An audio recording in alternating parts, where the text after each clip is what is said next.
Yeah, buddy, it's the Modern Hip Hop Channel at 95.3, Mr. Peter Parker in here. You know, I like to go local every day at 6 o'clock, invite like the next big thing to come out of the market. A lot of guys have come out of here and done amazing things. There's so many dope artists here now. Like, I've been gone for about 5 or 6 years, and I come back, and I cannot believe the level of talent. And there's been a lot of people that I noticed and I've connected with over the last couple of years who have moved here specifically for the music scene because of how amazing the scene is. Lizzo being someone that came from Detroit by the way of Houston. She's here making music. We have another transplant who's firmly rooted here in the Twin Cities right now. My man Astronautalis, how you feeling? I'm feeling good, man. I'm feeling good. It's a good day. I got a release out. It's good to be here on the station. Yeah, she dropped an EP today. It did. Sort of just on a surprise tip. It's a little sort of thing to wet people's whistles before the album comes out in the spring. Oh, you got your little Beyonce on. Just Yeah, drop yeah. out the blue. I'm basically Beyonce is what I'm I trying to saw say. that when you walked yeah. in. Like, you know It's what like, this guy reminds me of? people mix me up with Beyonce all the I time. know. I saw the grill. Yeah. And I figured, I'm like, he must be the eighth member of Destiny's Child that never made it. Basically, yes. I'm a Roland. Yeah. Yo, so you dropped this Psych EP today. You have an album coming up. You're a transplant from Jacksonville, Florida. Yeah, Florida by way of Texas, by way of Seattle, here to Minneapolis. Talk about this journey you've been on a little bit, man. I mean, I grew up in Florida, and then I went to college out in Texas, and I started out as a battle rapper in Florida and sort of abandoned that to go to college, but then sort of got pulled back into the battle scene, living in Dallas and battling around Texas. And through that, I started doing stuff in the Midwest through Scribble Jam. That's how I met a lot of the Minneapolis people. Yeah. And then chased a girl to Seattle. She broke my heart. I made an album out of that, and that sort of kind of built my career, that record. And was coming out to Minneapolis all the time, working on records with POS and the Doomtree people and a lot of people from kind of other genres of music, Totally Gross National Product and all those folks. And just got tired of paying for plane tickets and figured I'd start paying rent. And so I moved out here almost 5 years ago, and I'm never leaving. I love it here. It's amazing. I lived here from 2006 to 2009, and I don't think I really realized what was going on until about 2 years into living here. I was still kind of mentally out east, and then I started to get into it, and I started to see what was going on, and wow, this is really amazing, and I started to get more ingrained in the community. I ended up marrying a girl from Minneapolis, so even when I left, I would always end up coming back and visiting, and I watched the scene grow and develop, and what we have today is arguably the best local or the best music scene in the country. And for my money's worth, it's the best music scene in the country, and not just for the music that's being produced, but because of the infrastructure that's established. The club system, the radio stations, all the free weekly papers. There's so, like, the public radio system, and then more than anything, people go to shows here. Yes. Like, the fact that, like, normally you have a big show playing at, like, the Target Center, and that would just crush every little show in every other town. Right. And the fact that you can sell out 5 or 6 venues on a Friday night in this town is amazing. It 5 really different is. genres of music. It's to me, it's why I moved here. I left Seattle. I was looking at 5 different places all over the world. I could live sort of anywhere with an international airport, and I chose this place, and I don't regret it for a minute. It's an amazing, amazing story, dude. So you're here. Where do you stay out here? Where do you live? Uptown? Where do you live? I live in Whittier. I like Whittier. Whittier, for you. Stevens Square. Yeah, Uptown's a little too much of an Apple store for me. I need some noise. Yeah, I can dig it. I can dig it. So, you know, you're out here, you're doing shows, you've done stuff with POS. Very, very unique artist. You say you started off as a battle rapper. I never would have sensed that. You've become and you've evolved into a very unique, original voice. Thank you. How would you describe your style to someone that may not be hip to you? I mean, I think that's probably the best way to look at it is I grew up in a time when skateboarding was sort of king, and a lot of people my age learned a lot of their music from skate videos. Yeah. And there was a time, a sort of glorious time in the 90s in skate videos, you'd have like a 3 6 Mafia song followed up by a Crass song, followed up by a Modest Mouse song, and it was all cool. And though I was a battle rapper and I came up through freestyle rapping only, at the same time I was like wearing a Ghostface Killer shirt, but then going to a Modest Mouse concert in '97 because I was mixing up with all these different people. And Jacksonville is a super diverse city because it's a Navy town. So you're hanging out with black kids, you're hanging out with Filipino kids, you're hanging out with white kids. Right. And everybody sort of at that time, if you skateboarded, you were all friends, you know? Yeah. And so as a result, all of that just kind of got pumped into my brain. And for me, when it came time years later to make music, even though I came up in a very traditional understanding of hip-hop, in a sort of like East Coast, New York underground understanding of hip-hop, that like sort of mantra of like keeping it real that was like such a, backbone of that era, sort of rang true for me. And instead of like me keeping it real would not be me rapping like Lord Finesse or me rapping like Big L. Me keeping it real would be me rapping and singing like Modest Mouse and having acoustic guitar in a song and having strings on another song and mixing it up sort of all across genres.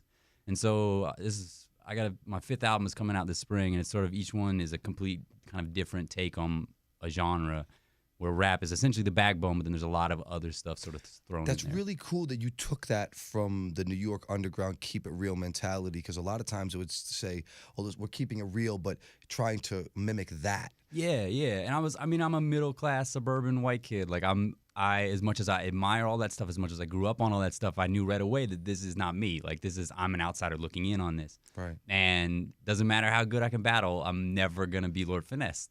So let's not be Lord Finesse. We've got a Lord Finesse already, and he's perfect at it. Let's move on and do something different. And so I try to do my own thing, and I've been doing it as a job for 6 years now, so it's doing all right. It's amazing, man. Congratulations. I'm thrilled, yeah. Talk about your relationship with POS. Man, I met him in 2004 on the Warped Tour when he got brought out by Atmosphere to be their merch guy. And I think Atmosphere was like, hey, be our merch guy. Maybe people drop off the show all the time. You can maybe get a slot on the show. Right. And I was on the Warped Tour. I came up playing the Warped Tour, just like giant, big traveling punk tour. And I would get to play 30 minutes a day. I got paid no money, and I could just hustle merch. And these are my first tours. And you just go out there all day in the sun. You play 30 minutes, and I would just be freestyling and battling, and you're just trying to slang $5 CDs. Yeah. POS came up to me, and we just hit it off. And he gave me his CD, I gave him my CD, and he gave me this like Doomtree sampler. And I remember just hearing that and this is like 2004, and just like blown away by the consistency through all of it.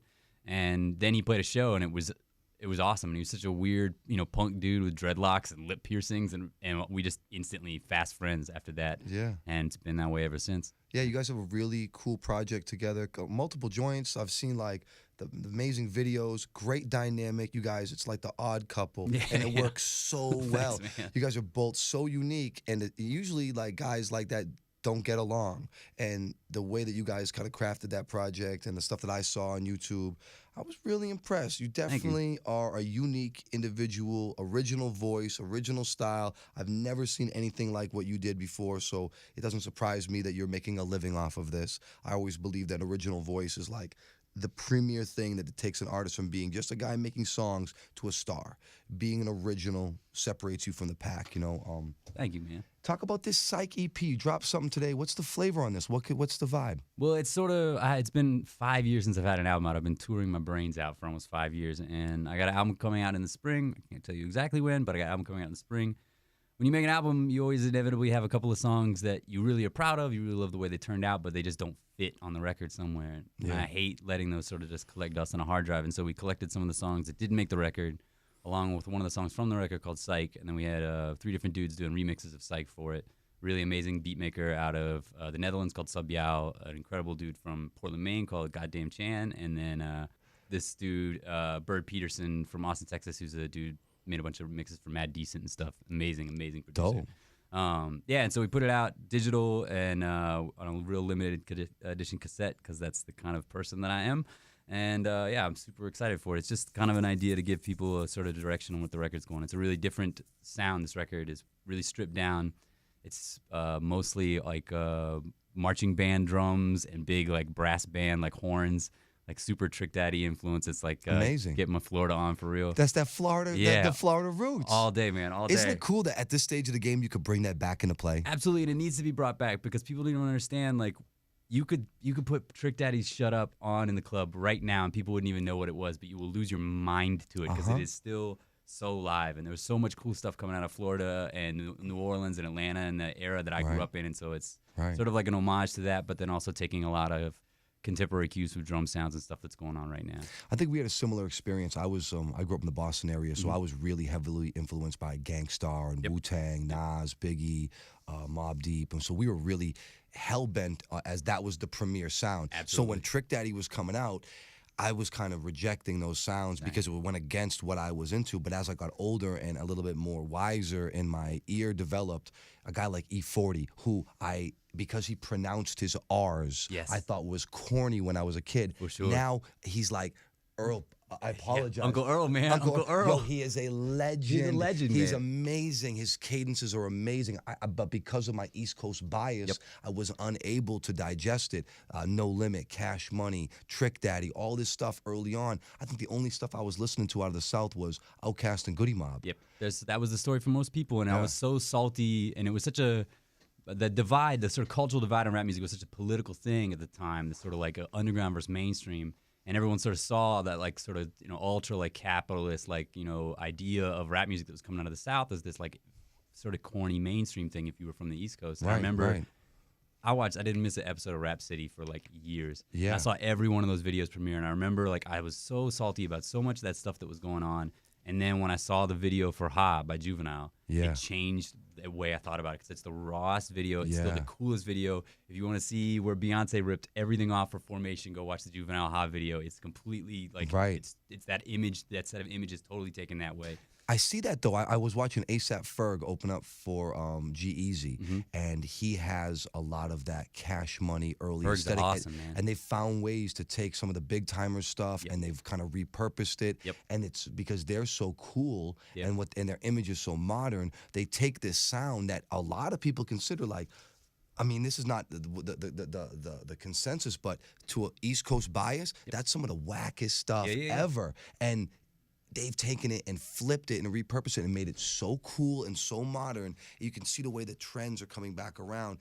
Very dope that you went, similar thing. I had to go back and I digested it and I re-listened to everything. All of it. And it's so much good. There's so quality in it. And what's, it really is. To me, it's just the most exciting time in rap music right now because of that. Because you have people that are sort of, you have young people like all the ASAP Mob people that are super obsessed with that Southern rap music that somehow had an older brother or whatever that clued him into this and then now making New York rap that sounds like Houston, and New York rap that sounds like Florida, and New York rap that sounds like New Orleans. And like that's to me the most. I mean, I'm obviously biased when I say this because I do this in my own music, but the most exciting music to me is the stuff that sort of blurs lines and bends genres and stuff. And to me, that's what's so cool about what's going on in rap. Do you like right the Kanye project? I do, man. I'm always interested in what he is doing, and I know people that work on those records, and I know a lot about the process of those records. And I used to be kind of salty about some of his stuff. I don't really like a lot of his earlier stuff.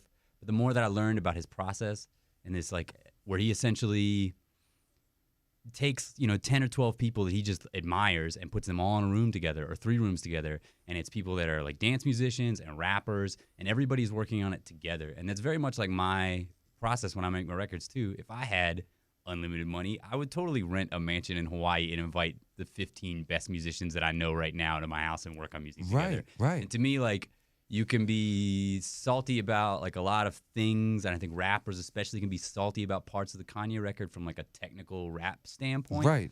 But it's not necessarily about that, and it's about like he's making these collages that I think are super interesting. And yeah, it's a much more complicated picture than just to be like, man, his raps aren't that tight. No, like, you're right though. People, like a lot of people don't realize like he's a rapper, he's an artist, but he's a producer in the purest sense of the form, because people get that misconstrued. No, he did not program that MPC, but he produced that song, and that's how real producers always have been, or like these kind of liaisons for all these other artists. So bringing these, Kanye didn't write that or he didn't do that. It's like, no, but he's responsible for the final product. Yeah, but like, Ray Charles didn't write Georgia on My Mind. Johnny Cash didn't write Shot a Man in Reno. Like, and then none of that. It's so interesting that it's exciting to me that that's starting to change in rap music. Yeah. Because to me, like sometimes people are better writers than performers. Like there's a reason that country music has relied on that formula and rock music has relied on that formula. I mean, jazz, like the idea of jazz and classical music is like it's about the performance a lot of times. You're performing, people's music and reinterpreting your own way. And I think the thing that Kanye's like magical power is, and I'm like not a super obsessive Kanye fan, but what I respect him for is his ability to ignore the sort of standard that has been set that like I'm a rapper, so I have to write all these lyrics. Instead, I'm a musician and I need to make the best music that I can make. And to me, that is a super exciting thing. It's been going on sort of behind the scenes, sort of shamefully in rap music, and it shouldn't be something you should be ashamed of anymore. Right. Like, because I write a lot of music, make some beats and stuff, But ultimately, I understand, like, I play piano like a chimp. Like, if I'm going to have someone play piano on a record, I'm not going to be like, I have to play this. I'm going to bring in a better piano player to play the Yeah. piano. Like, I'm not a Yeah. piano player. Yeah. And so I stick to my strengths, and I let other people come in and do it. And so I have a real great admiration for his process and the way that he's changing other rappers' processes in music. Most definitely. If you want to check out the result of Astronautalis' process, you can check out the Psych EP. It dropped today. Where can they get it if they want it? iTunes, Spotify, astronautalis.com, SoundCloud. I'm sure it's on Tidal. You can go. It's everywhere. It's all over. Just Google Astronautalis Psych. You'll see it. Go to YouTube, watch the video. It's me and my friends, POS included, riding on a pickup truck through the apocalypse and hitting mailboxes with baseball bats. It sounds lit. It sounds amazing. It is the most lit. Yo, show me this hand tattoo before we're done. Is it like a? It looked like a. It's a bunch of different stuff by a bunch of different people. Yeah. This is it's called a markhor. It's a mountain goat that's in Afghanistan and Pakistan. And then there's just like tons of little things hidden everywhere. POS with me talked about his hand tattoos. That's a real commitment. Yeah, well, that was the plan. The first one that I got was just the word "dang" across the front end of it, and I had kind of mulled it over for probably 3 or 4 years, and I got it when I decided I didn't ever want to work a job that wouldn't hire me for that, and so I just did it on purpose to job stop, and then the rest of it sort of filled in after that. Very, very dope. But that I noticed that hand tattoos is a major commitment. Yeah. I could still be a cubicle god somewhere. You know what I mean? But I'm thinking about spicing it up a little bit. If you guys have anything? Nothing? No? I don't know. I'm afraid of needles. No, thank you.